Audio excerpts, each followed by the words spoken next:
로마서 8장 5절에서 8절 다 읽겠습니다. 육신을 따르는 자는 육신의 일을, 영을 따르는 자는 영의 일을 생각하나니 육신의 생각은 사망이요 영의 생각은 생명과 평안입니다. 육신의 생각은 하나님과 원수가 되나니 이는 하나님의 법에 굴복하지 아니할 뿐 아니라 할 수도 없습니다. 육신에 있는 자들은 하나님을 기쁘시게 할 수 없느니라. 아멘. 로마서 8장은 구원에 있어서 가장 결론에 해당되는 부분입니다. 구원의 주체는 바로 자신과 그리고 성령님의 도움입니다. 로마서의 구원의 완성이라고 불리우는 로마서 8장, 로마서 8장으로 모든 구원에 관한 교리는 끝납니다. 이 8장에는 성령님에 관한 말씀이 나오는데 이 8장의 내용은 둘로 크게 나누어질 수가 있습니다. 첫째, 성령님은 어떤 도움을 주시느냐 하는 겁니다. 그리고 8장 31절부터 마지막 절까지는 사도 바울이 로마서 1장부터 끌어왔던 모든 주제에 대해서 그는 하나님을 찬양하는 내용으로 마치게 됩니다. 성령님은 어떤 도움을 허락하시느냐? 구원을 이루고자 하는 사람에게 주시는 성령님의 도움은 크게 6가지 주제로 나누었습니다. 첫째, 그분은 자유를 주신다라는 것과 두 번째, 생각의 변화. 세 번째는 내적 죽음. 우리를 죽도록 돕는 겁니다. 그리고 죽는 사람에게는 죽음의 확증을 허락하신다. 그리고 다섯 번째는 피조물의 고난과 영광, 그리고 여섯 번째는 하나님의 자녀의 고난과 영광의 법칙을 주시는 겁니다. 그 가운데 우린 지난번 자유에 대해서 봤습니다. 그러므로 이제 그리스도 예수 안에 있는 자에게는 결코 정죄함이 없나니 라는 말씀입니다. 그리스도 예수 안에 있는 자라는 것은 누구를 지칭하는 것일까? 이것은 바울의 언어 가운데에서도 가장 위대한 바울의 언어 중에 하나입니다. 신약 성경 가운데 그리스도 예수 안이라는 단어는 160회 이상이 나옵니다. 엔 크리스토 예수에는 인에 해당하는 것인데 이는 밖과 안입니다. 따라서 어떤 경계를 기점으로 해서 안과 밖으로 나누어지는 겁니다. 그러면 어떤 경계 안에 있는 사람을 가리켜서 안에 있다고 표현하는가? 그리스도 안에 있다는 것은 그 경계가 무엇인가? 어떤 사람은 단순히 예수님을 믿는 신앙 고백 그 자체가 경계를 결정짓는 것이라고 대다수 사람이 말합니다만은 그리스도 예수 안이라는 이 표현은 신앙 고백이 경계가 아닙니다. 그것은 로마서 8장 1절에 개역개정에는 번역하고 있지 않지만 대부분의 아주 오래된 역본에는 로마서 8장 1절에 또 다른 내용이 있습니다. 이 점은 KJV 성경도 번역하고 있는데 한글 개역개정에는 빠진 부분이 있다. 그것은 육체를 따르지 않고 성령을 따라 행하는 이라는 단어입니다. 그러므로 이 문장은 이렇게 되는 겁니다. 그러므로 이제 육체를 따르지 않고 성령을 따라 행하는 그리스도 예수 안에 있는 자에게는 결코 정죄함이 없나니. 그것은 조건문입니다. 그리스도 예수 안에 있다는 것은 육체를 따르지 않고 성령님을 따르는 사람을 가리킵니다. 그런 사람에게 정죄가 주어지지 않는다는 말씀이 되는 겁니다. 그런 사람에게는 결코 정죄함이 없다. 이 정죄라는 카타크리마라는 단어는 말씀드린 것처럼 어떤 무엇에 대하여 판단하고 판단해서 최종적으로 결론을 내릴 때 크리마라는 단어를 씁니다. 따라서 여기서 정죄라는 것은 한순간의 판단에 따른 정죄가 아니라 오랫동안의 그 삶을 점진적으로 보고서 최종적으로 그 삶이 그러하여 결말적으로 판결하는 것을 가리켜서 정죄라고 부른다.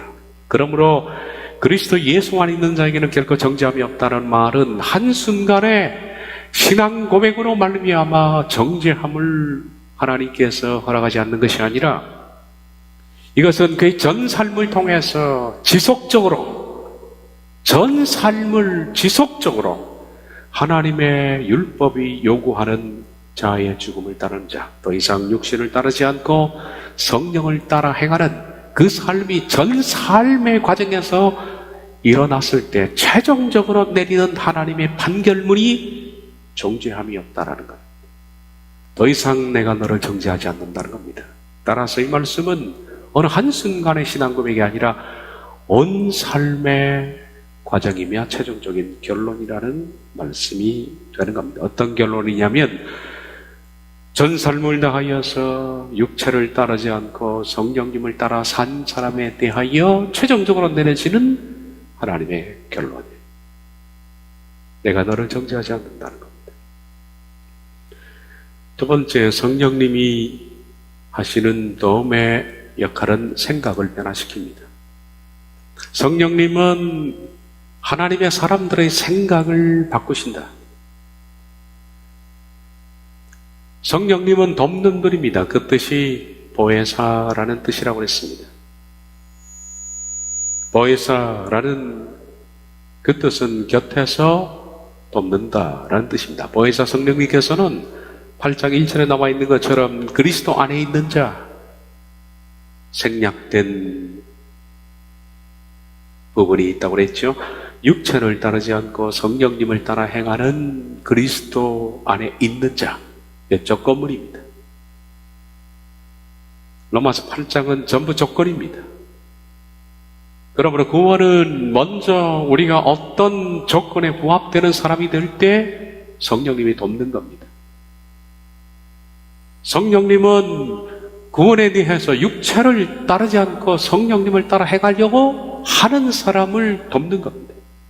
그렇지 않은 사람은 성령님이 돕지 않습니다. 그런 사람에게 두 번째, 오늘 8장 5절부터 8절까지 생각이 변화하도록 돕는 겁니다. 여러분, 생각은 우리가 행동하는 행동의 모태입니다. 모든 행위는 다 생각에서부터 나오는 겁니다.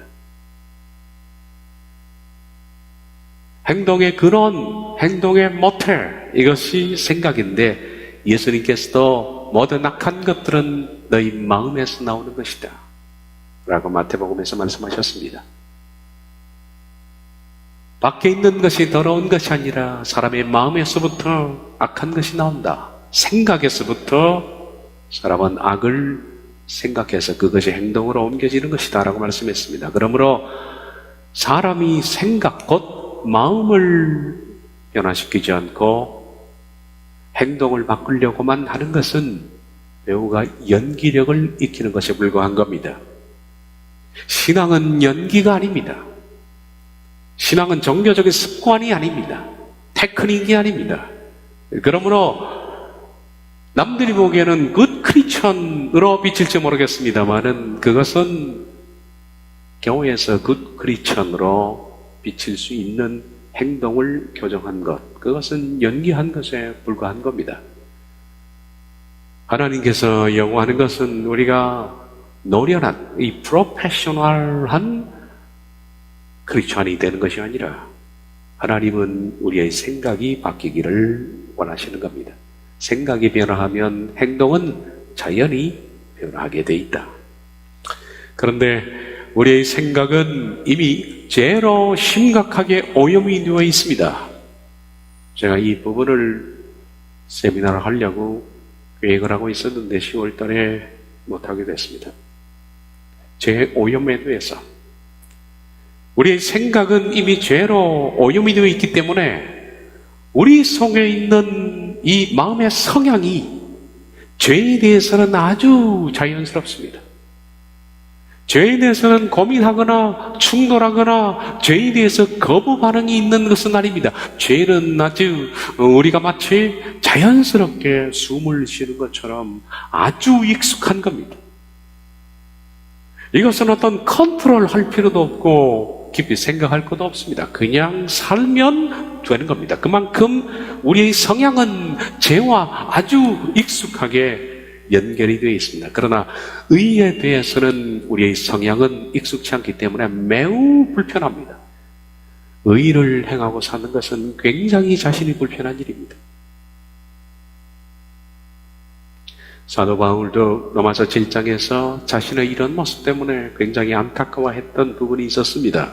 로마서 7장 20절에 만일 내가 원하지 아니하는 그것을 하면 이를 행하는 자는 내가 아니요 내 성에 거하는 죄이니라.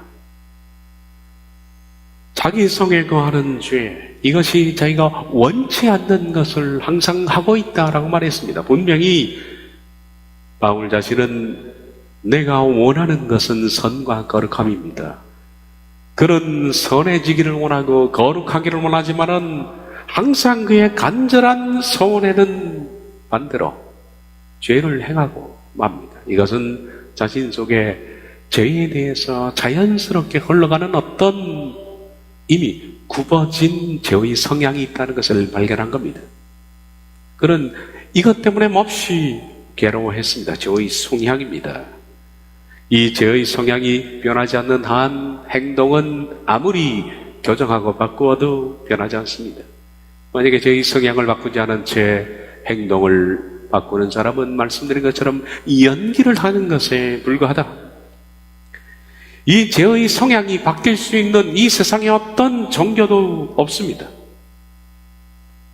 오죽했으면 석가가 40년을 수도하면서 사람의 마음을 탐구하고 탐구해서 수에 얻은 결론이 뭡니까? 열반입니다. 열반이라는 것은 한마디로 말해서 무의 상태로 들어가는 겁니다. 이것이 불교 종교의 핵심입니다. 제로 상태로 들어가는 겁니다. 제로라는 것은 모르겠다는 겁니다. 내가 문 안에 있는지 밖에 있는지, 이것을 하고 있는지 하지 않는지, 이 아무것도 없는 텅 빈 상태, 이 무의 상태, 이것이 열발입니다. 한마디로 말해서 석가는 자신 속에 어떤 죄의 성향을 해결할 수 없으니까 그는 아무것도 생각나지 않는 무의 상태로 들어가는 것이 불교의 가르침입니다. 따라서 이 죄의 성향을 해결할 수 있는 방법은 없습니다. 구원이라는 것은 여러분과 제 속에 있는 죄의 성향이 의의 성향으로 바뀌는 것인데 이것이 가능한 얘기냐? 일반 종교에서는 죄의 성향이 의의 성향으로 바뀌는 것을 다른 말로 표현하면 성화라 그렇게 부릅니다. 거룩하게 된다는 것은 마음의 성향이 의로 향하여 바뀐다는 것을 말합니다. 하나님께서는 이것을 가능하게 하셨는데 바로 예수님의 십자가를 통해서 구원의 길을 여셨고 그 구원의 길을 따라 가려고 하는 사람들에게 보혜사 성령님을 보내셔서 조건입니다. 그리스도 예수 안에 있기를 원하는 자들, 그런 자는 앞서 말씀드린 것처럼 육체를 따르지 않고 성령님을 따라 행하려고 하는 사람들, 이 사람들에게 그 간절한 기대와 간절한 열심을 성령님은 긍휼히 여기셔서 그런 사람에게 저희 성향을 변화시키는 그것이 바로 복음이다 라고 말할 수 있습니다. 로마서 8장 5절을 보면 육신을 따르는 자는 육신의 일을, 영을 따르는 자는 영의 일을 생각하나니, 여기서 영이라고 번역된 이 단어는 성령님으로 번역하는 것이 옳습니다. 영 그러면 일반적으로 사람의 영 이렇게 생각합니다만은 이것은 번역 자체가 잘못된 겁니다. 아주 중요한 번역인데 성령님을 영으로 번역하는, 영어에서도 대문자 스피릿은 성령, 그런데 소문자 스피릿은 영입니다. 헬라어에는 전부 다 대문자로 기록되어 있습니다. 원문이. 그렇기 때문에 그 문맥에서 이것이 사람의 영을 말하는 것인지 아닌 대문자 성령님을 말하는 것인지는 문맥을 보고 판단해서 그것을 번역해야 되는데 로마서 8장 5절은 잘못 번역한 것 같습니다. 이런 부분이 한두 군데가 아닙니다. 굉장히 많이 있습니다. KJV는 이런 점에 있어서 바로 교정해서 번역을 하고 있습니다. 왜냐하면 육체를 따르는 자는 the mind는 마음을 쏟는다란 말이죠. 거기에 마음을 집착한다라는 뜻입니다. 육체를 따르는 자는 육체의 것들에 마음을 쏟고, 그러나 성령님을 따르는 자는 성령의 것들에 the mind, 마음을 쏟느니라. KJV는 성령님으로 바로 번역을 해주고 있습니다. 그러므로 이 부분은 성령님입니다. 육신을 따르는 자는 육신의 일을, 성령님을 따르는 자는 성령님의 일을 생각하나니, 이것이 우리가 거룩하게 변화할 수 있는 제시된 방법 중에 가장 중요한 방법 중에 하나입니다. 여러분, 여기서 영어로 번역한다면 곧 자신의 영을 따르는 것인데, 우리가 우리 영 따라봤자 무슨 거룩함이 있겠습니까? 자신의 죄를 따라 사는 것밖에 없지요. 그러면 여기서 성령님을 따른다, 육체를 따른다 라고 번역된 카타라는 헬라어는 다음 뜻을 가지고 있습니다. KJV에서는 마음을 둔다 이렇게 번역했습니다만은, 원래 이 카타는 일치시키다, 무엇을 따르다, 순응하다 라는 뜻을 가지고 있습니다. 그러므로 육신을 따른다, 성령님을 따른다 라는 것은 육신의 가치와 육신의 요구에 내 마음을 일치시키는 것을 말합니다. 성령님을 따른다는 것은 성령님의 가치와 성령님의 요구에 내 마음을 일치시키는 것을 말합니다. 그것을 따른다라고 말하는 겁니다. 일치시킨다는 것은 뭘까요? 육체의 가치와 육체의 요구에 내 마음을 일치시킨다는 것은 쉽게 말하면 본능대로 그냥 살면 되는 겁니다. 자신의 생각, 육체의 생각인데요, 자신의 생각, 그리고 자신의 욕구, 자신의 감정, 자신의 판단, 그런 것들에 사람이 따라서 그냥 살면 어떻게 됩니까? 육체를 따른다라고 됩니다. 육신을 따르는 것입니다. 근데 너무 많은 사람들이 그렇게 삽니다. 왜 사람은 자신의 판단을 그렇게 정확하다고 생각할까요? 이것은 믿지 않는 사람뿐만 아니라 믿는 사람도 마찬가지입니다. 내 판단이 정확하다고 생각합니다. 내 욕구가 정확하다고 생각합니다. 내 감정도 자기 중심적, 그리고 자기가 생각하고 자기가 판단하고 자기가 감정을 가진 대로 자기가 그대로 순응해서 살아갑니다. 그 사람이 누구냐? 육체를 따르는 사람입니다. 자신의 본능대로 아무런 거절 없이 그냥 순응한 겁니다. 심지어 기독인들 가운데서도 좀 기도 깨나 했다, 금식 깨나 했다 하는 사람들은 자신의 생각, 자신의 감정, 자신의 판단을 하나님의 생각과 동일한 것으로 일치시키는 아주 무서운 범죄를 서슴없이 저지르고 있습니다. 그런 사람들이 주로 쓰는 말들이 내가 기도해보니 그럽니다. 내가 기도해 봤더니 하나님의 생각이 자기 생각이랍니다. 그런데 실은 하나님의 이름을 빌려서 자기의 판단과 자기의 감정과 자기의 생각을 신경화시킨, 어떤 의미에서는 이 세상보다 더 구제불능의 짓을 그리스도인들이 할 수도 있는 겁니다, 여러분. 대부분의 사람들은 그처럼 자신의 판단, 생각, 감정, 그런 것들에 별 저항 없이 그것이 옳다라고 생각하면서 따라갑니다. 그런 사람이 누구냐? 육신을 따르는 자. 육신을 따르는 자.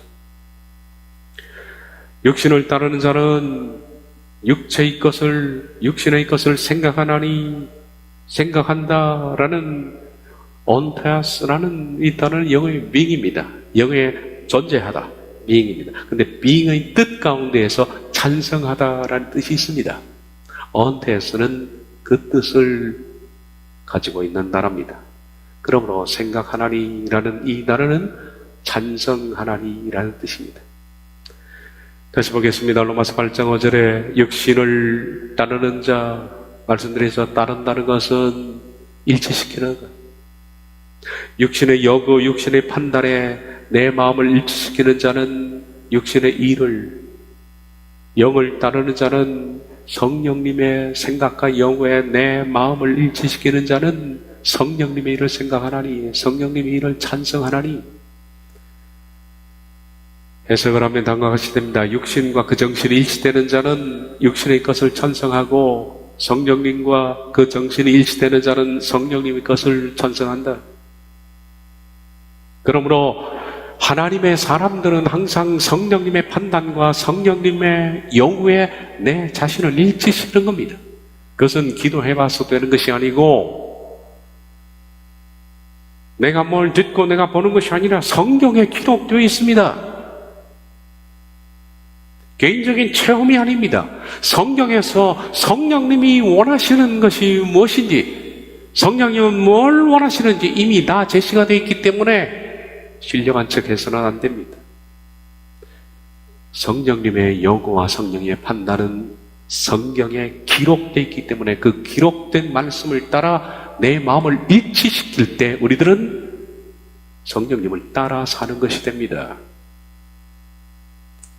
그러나 앞서 말씀드린 것처럼 내가 내 육신과 일치되는 삶을 사는 것은 아주 자연스럽고 별 저항감이 없고 불편한 것이 없지만은 성령님이 요구하는 판단, 성령님이 요구하는 삶, 그래서 성경에 기록되어 있는데 그런 삶을 내 육신의 생각과 일치시켜서 사는 것은 굉장히 불편하고 어렵고 힘든 일입니다. 그것을 찬성하는 것은 몹시 어렵습니다. 앞서 말씀드린 것처럼 생각은 행동을 낳습니다. 따라서 부패한 생각에서는 올바른 행동이 나올 수가 없습니다. 이 행동을 위장하여 연기도 하지만 그것은 오래가지 않습니다. 그런 척하지만은 실상 오래가지 않습니다. 생각이 변화하지 않는 한 결국 행동도 바뀌지 않습니다. 하나님은 저와 여러분의 생각을 바꾸기를 원하신다. 생각이 변화되는 것이 곧 성품의 변화다. 성령님은 바로 이 점을 돕기 위해서 보여주셨습니다. 육신과 그 정신이 일치되는 자는, 그것을 자꾸 일치시키는 자는 육신의 것들을 찬성합니다. 성령님과 그 정신이 일치되는 자는 성령님의 것들을 찬성하고 삽니다. 전자는 사망으로 가는 자고 후자는 생명으로 가는 자입니다. 내 생각, 내 마음이 어디에 일치시키느냐? 오늘도 어제도 우리들은 어디에 일치시키고 살았느냐? 전자가 육체에 일치시키는 사람들은 자연스럽게 그냥 사는 사람들입니다. 거부 없이, 아무런 어려움 없이 그냥 자고 먹고 살듯이, 호흡하듯이 아주 자연스럽게 살면 이렇게 사는 겁니다. 그러나 후자 곧 성령님과 일치시키고 사는 사람들은 굉장히 격렬한 싸움을 살 수밖에 없는 사람입니다. 이 자체가 고통입니다. 나와 맞지 않기 때문에. 육신의 것들 그리고 성령님의 것들에 대해서는 이미 말씀드렸습니다. 그것은 기도해서 하는 것도 아니고, 내가 묵상해보니 그런 얘기하지 말고 성경에 이미 기록이 되어 있습니다. 바울이 갈라디아서 5장에서 육체의 것들을 또 성령님의 것들을 말했습니다. 자, 육체의 이런 것들에 내가 자신을 일치시키고 사는 사람이 있는가 하면 성령님의 것들에 일치시키는 사람들이 있습니다. 육체의 일은 분명하니 곧 음행, 더러운 것, 호색, 우상숭배, 주술, 원수 맺는 것, 분쟁, 시기, 분냄, 당지는 것과 분열함과 이단과 투기와 술취함과 방탕함과 또 그와 같은 것들이라. 한마디로 말해서 본능입니다. 본능대로 사는 것이 육체적인 삶입니다. 분열하고 다투고 시기하고 모함하고 험담하고 물질적인 것을 사랑하고 세상의 것들을 늘어놓고 자랑하고 교만하고 열등감을 느끼고, 그렇게 살면 말씀드렸죠. 생각의 끝은 지옥이 기다리고 있습니다. 명백하게 말합니다. 지옥의 불못에서 헤어나올 수 없습니다. 그러나 성령님의 생각은 우리가 살기에 몹시, 우리가 일치시키기에는 몹시 힘듭니다. 사랑하고 사는 것이 너무 어렵죠. 이렇게 기뻐할 수 없는 상황 속에서도 이 외부적인 조건이 아니라 내 내면의 하늘의 기쁨으로 기뻐하는 것. 화평, 에이레네, 고요함, 오래 참고 자비하고 양성하고 충성하고 온유하고 절제하고, 이런 성령님의 것들, 이 성령님의 것들에 내 자신을 일치시키려면 전부 우리의 성향과 반대되는 겁니다. 그렇기 때문에 힘든 겁니다. 그러나 말씀드린 것처럼 로마서 8장 1절에 육체를 따르지 않고 성령님을 따르는 자, 그 사람이 그리스도 예수 안에 있는 자며, 그런 자에게 하나님은 첫째 해방을 주시고 정죄함이 없고, 두 번째 생각을 바꾸시는 겁니다. 성령님의 선물은 거저 오는 것이 아닙니다. 하고자 하는 자를 돕는 겁니다. 육체를 잘라내고, 그리고 하나님의 성령님을 따라 살고자 하는 자를 돕는 거지, 가만히 있는 사람을 돕는 것은 결코 아니다.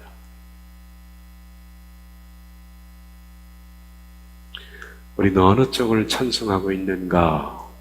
육신의 것을 오늘도 찬성하고 살았는가?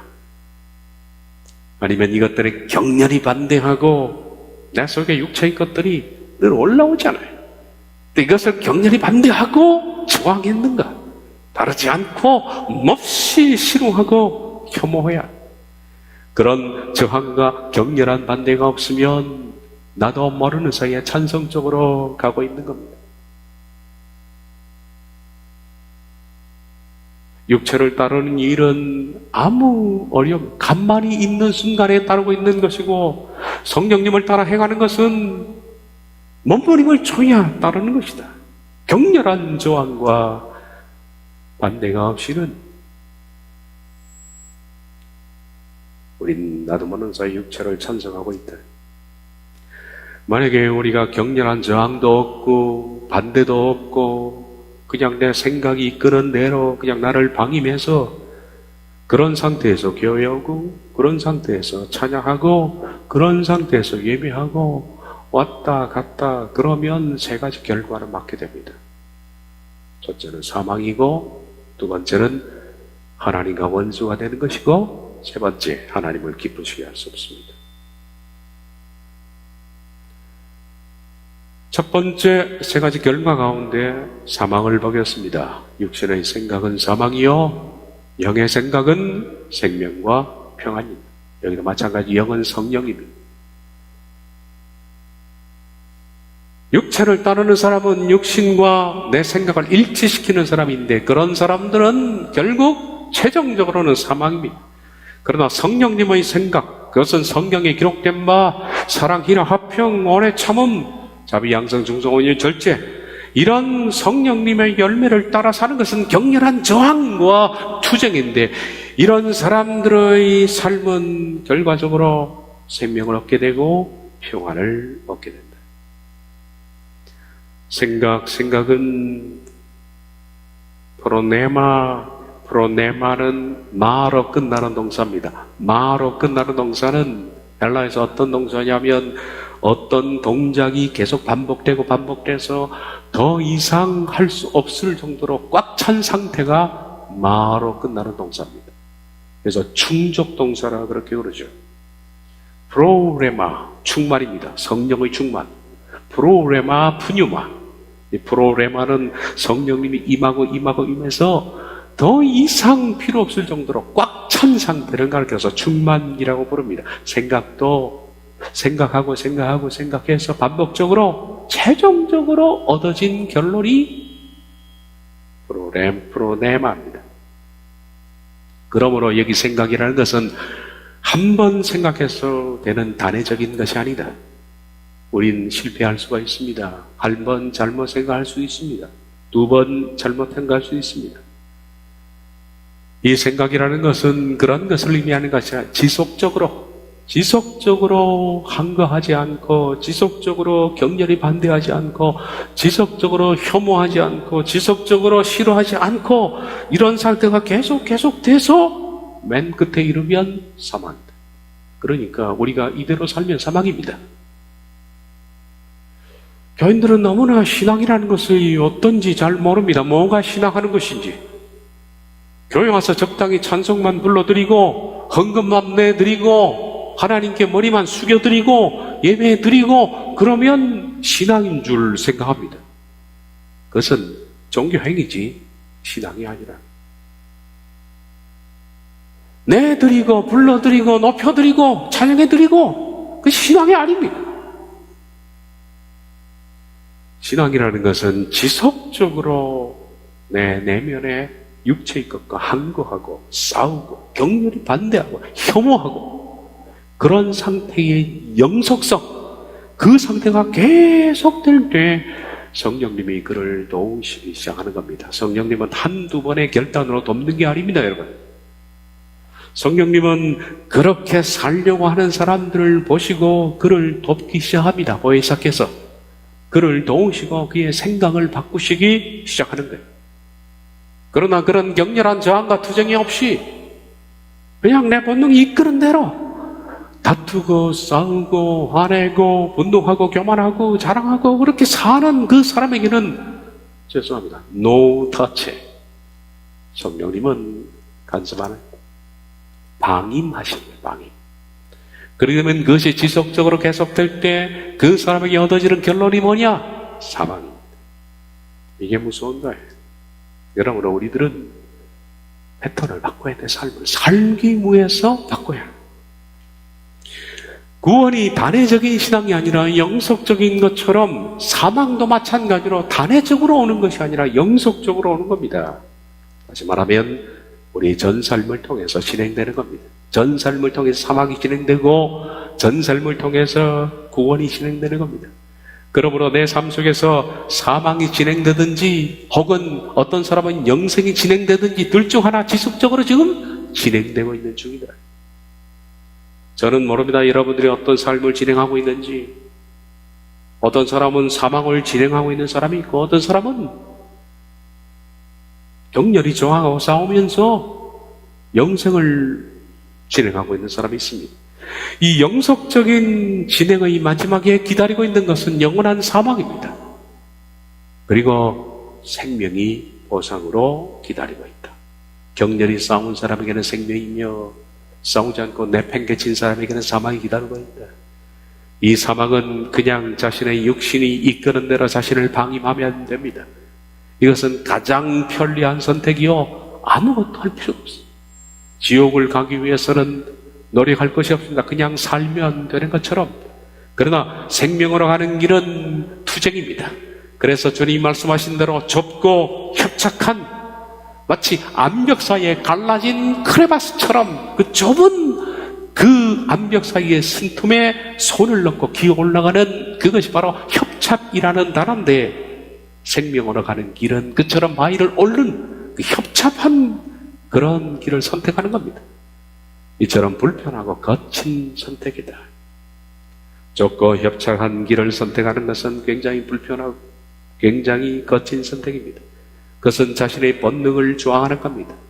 내 본능이 미워하고 다투고 싸우고 교만하고 이런 본능을 저항하는 겁니다. 이런 본능을 혐오하는 겁니다. 이런 감정을 거절하고 이런 감정이 나타났을 때 격렬히 반대하면서 아주 불편한 선택을, 사랑을, 희락을, 화평을 오래 참고 이런 성령님의 방법을 따라 불편한 삶을 선택하는 그 삶의 연속성의 끝에 주어지는 것이 생명이다. 생명이다. 로마서 8장 6절 육신의 생각 말씀드린 것처럼 육신의 생각은 지속적으로 계속돼서 그 끝에 이르면 사망이요. 성령님의 생각을 하는 사람은 계속적으로 생각하고 그런 방법으로 살고 투쟁하고 거칠고 힘든 불편한 삶을 살 때 최종적으로 주어지는 것이 생명과 평안이니라. 육신의 생각은 사망이요 영의 생각은 생명과 평안이니라. 육신의 생각은 사망이지만 반대로 성령님의 생각은 영생입니다. 영의 생각은 생명과 평안이니라. 물론 여기서 생명은 영생을 말합니다. 그냥 우리의 목숨부터 있는 생명을 말한 것이 아니라, 따라서 생명은 사후의 보상으로 주어지는 것에 대한 표현입니다. 생명과 평안입니다. 그런데 평안은 뭡니까? 평안은 물론 사후에도 하나님의 나라는 평안입니다. 하나님의 나라는 먹고 마시는 것이 아니라 평안입니다. 그렇지만 이것은 현재적인 보상에 해당됩니다. 내가 지금 내 자신의 육신과 더불어 투쟁하고 거치고 불편한 삶을 사는, 성령님을 따라 사는 삶에게 주어지는 보상은 내세에는 영생이 주어지지만 이 땅에서는 희한한 일이죠. 그 사람에게 평안이 주어집니다. 내가 주는 평안은 이 세상이 주는 것이 아니요, 이 세상에서 오는 그런 평안이 아닙니다. 평안의 깊이도 다르고 질도 다르고 평안의 폭도 다릅니다. 아주 깊은 하나님으로부터 오는 그 놀라운 평안이 거친 삶을 사는 사람에게 주어집니다. 육신의 평안은 아주 이알파갑니다. 그것은 깊지도 않고 잠시 있다가 사라지는 겁니다. 그 평안은 불안과 함께 오는 거죠. 그러나 하나님의 평안은 그것이 아닙니다. 이것은 에이레는 내면의 고요함이라고 제가 몇 번 강조한 적이 있습니다. 곧 자신 속에 평안합니다.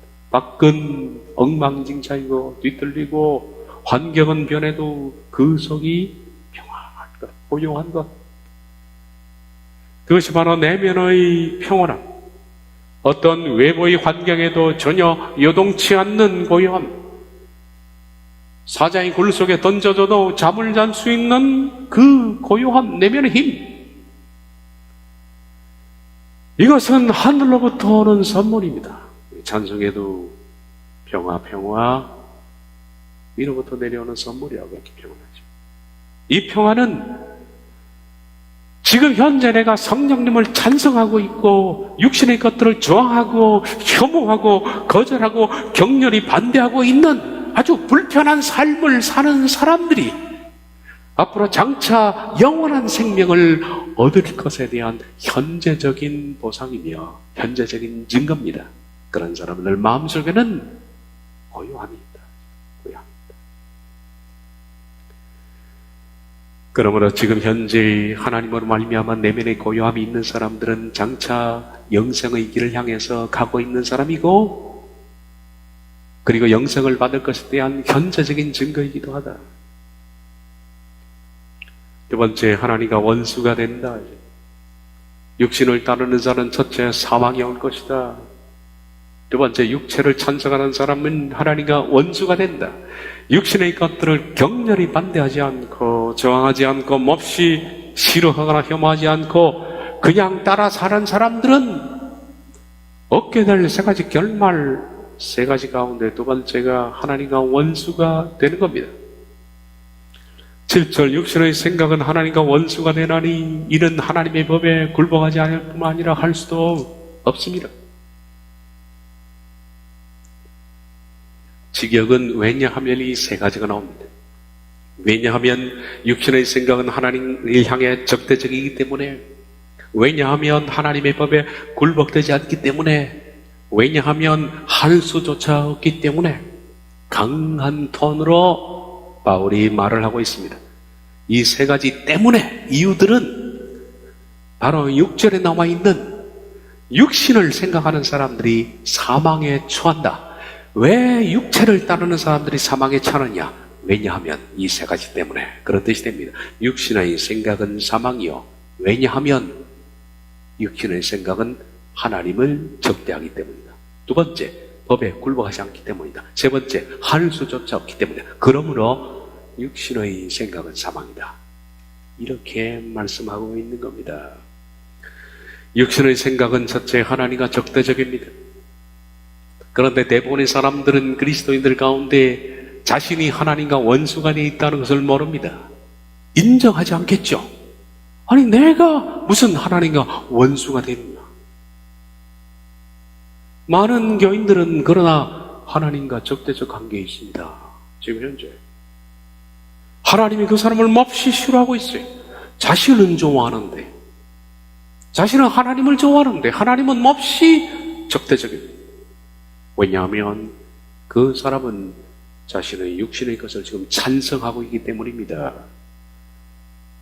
육신의 것들에 대해서 격렬히 좋아하거나 혐오하지 않습니다. 그러면서도 정기적으로 교회에 출석하고 말씀을 듣고 봉사하고 기도하고 찬양합니다. 그러나 자신이 하나님과 적대적이라는 것을 전혀 알 리가 없습니다. 그들은 이런 종교 행위들로 하나님과 친밀한 관계를 맺고 있다고 생각합니다. 그러나 실상은 원수입니다. 왜? 그의 속사람은 육신의 것을 찬성하고 있기 때문에. 그런 사람은 하나님과 원수가 되나니, 육신의 것을 따르는 자는 하나님과 원수가 되나니. 이 두려운 결말을 심판대 앞에서 확인해서는 늦었습니다. 심판대 앞에 섰는데 하나님께서 너는 나의 원수니라 라는 말을 그때 확인해서는 늦었습니다. 그래서 이 점을 말씀은 지금 현재 친절하게 가르쳐주고 있는 겁니다. 성령님의 것을 찬성하고 따르는 자가 구원의 길을 가는 자들이고,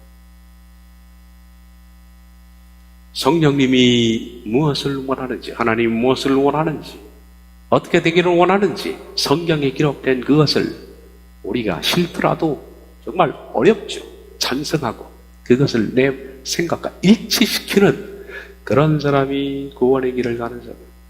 다시 보겠습니다. 왜냐하면 육신의 생각은 하나님을 향해 적대적이기 때문에. 두 번째, 왜냐하면 하나님의 법에 굴복되지 않기 때문에. 왜냐하면 할 수조차도 없기 때문에.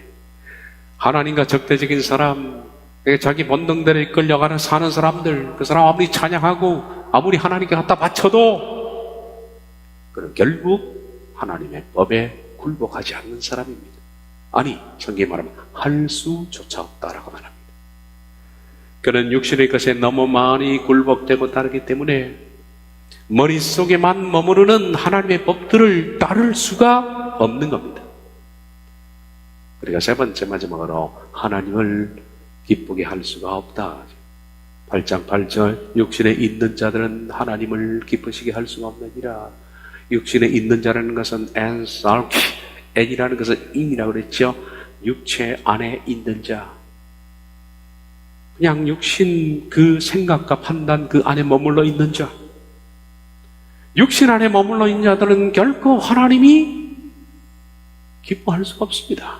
이런 사람은, 하나님은 바로 자신의 육신을 거부하고 성령님의 자신의 생각을 일치시키는 자를 하나님이 기뻐합니다. 그러면 하나님이 기뻐하는 자는 투쟁하는 자입니다. 날마다 죽는 자입니다. 날마다 자기 십자가를 지고 자기를 부인하며 사는 사람입니다. 이제 성령님은 우리가 육체를 따르지 않고 성령을 따라 행하려고 하는 사람들을 옆에서 생각을 바꾸시도록 돕습니다. 여러분, 아직도 성령님이 내 속에서 이런 부분을 돕고 있다는 것을 잘 모르시는 분들이 많이 있는 것 같습니다. 그러나 성령님은 그런 사람을 돕습니다. 로마서 8장 전체가 보혜사로서의 성령님의 도우심을 말씀하고 있습니다. 성령님은 구원을 이루려는 자들을 돕습니다. 1절에서 말씀하신 것처럼 그리스도 예수 안에 있는 자들, 그들은 육체를 따르지 않고 성령님을 따라 행하는 자들, 이라는 조건을 충실히 따라 행하는 사람들을 돕는다. 이런 사람들에게는 결코 정죄함이 없습니다. 그리고 이런 사람들에게는 생각을 변화시키도록 돕는다. 11절에도 이런 말씀이 있죠. 예수를 죽은 자 가운데 살리시는 영이, 성령이 너희 안에 거하시면 바로 그런 사람이 11절은 그냥 나온 게 아니라 앞절부터 내려온 얘기입니다. 예수를 죽은 자 가운데 살리신 이의 영이 너희 안에 거하시면, 여기서 너희는 누굽니까? 육체를 따르지 않고 성령님을 따르는 사람, 그리스도 예수 안에 있는 사람, 그런 자신의 육체적인 것을 몹시 혐오하고 거절하고 항거하고 격렬히 반대하면서 성령님의 생각을 따라서 굴복하고 사는 사람, 그 사람이 너희입니다. 그런 사람에게 성령님이 임하시고, 그런 사람이 그의 영으로 말미암아, 그런 성령님을 말미암아 마침내 죽을 몸도 살리시는. 그러므로 우리는 우리 생각이 성령님을 찬송하고 굴복하여 생명을 이루어 나가야 한다. 육신의 생각과 치열한 전쟁을 하고 거부하고 거절하고 항거하고 격렬히 반대하면서 이렇게 따라가는 사람을 가르쳐서 십자가 지는 사람이라 그렇게 부릅니다. 자신이 있으면 가십시오. 자신 없으면 못 갑니다. 백날 믿어보십시오. 백날 찬양하고 백날 하나님 앞에 와보십시오. 그것이 하나님을 따르는 것이 아닙니다. 마지막으로 말씀을 다시 정리합니다. 로마서 5장 8장 5절에서 8절. 육신을, 제가 말씀을 강의했던 것들을 머릿속에 생각하면서 다시 말씀을 검토하시게 됩니다. 육신을 따르는 자, 육신을 일치시키는 자, 다른 나라 말은 카타는 일치시키다.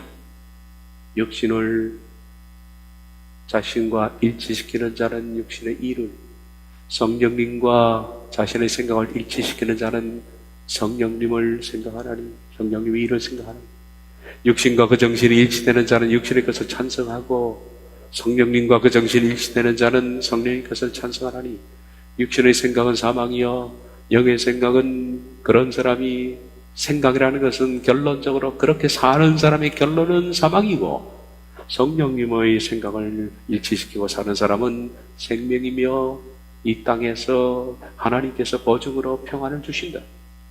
육신의 생각은 하나님과 원수가 된다. 세 가지. 육신의 생각은 사망을 이루는 것이 첫째, 하나님과 원수이기 때문이다.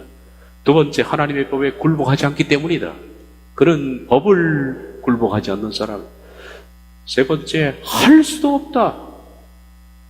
그리고 세 번째, 육신에 있는 사람은 하나님을 기쁘게 할 수가 없느니라. 왜냐하면 육신의 생각은 하나님을 향해 적대적이기 때문에, 왜냐하면 하나님의 법에 굴복되지 않기 때문에, 왜냐하면 할 수조차 없기 때문에. 성령님을 따라 사는 삶은 거친 삶입니다. 참 힘겨운 삶입니다. 저도 힘들고 여러분도 다 힘듭니다. 그러나 그 힘든 삶을 선택해서 맨같이 살아내지 않으면, 이것이 우리 전 삶에 영속적으로 이어지지 않으면 우리들은 생명과 무관한 사람이 된다. 나는 너를 모른다. 무관한 사람이 된다. 기도하겠습니다.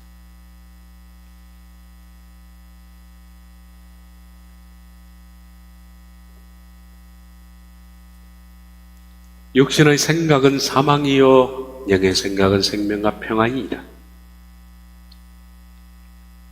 육신의 생각은 하나님과 원수가 되나니, 하나님 두렵고 떨림으로 우리가 이루어야 할 인생 최대의 일이 있다면 구원입니다.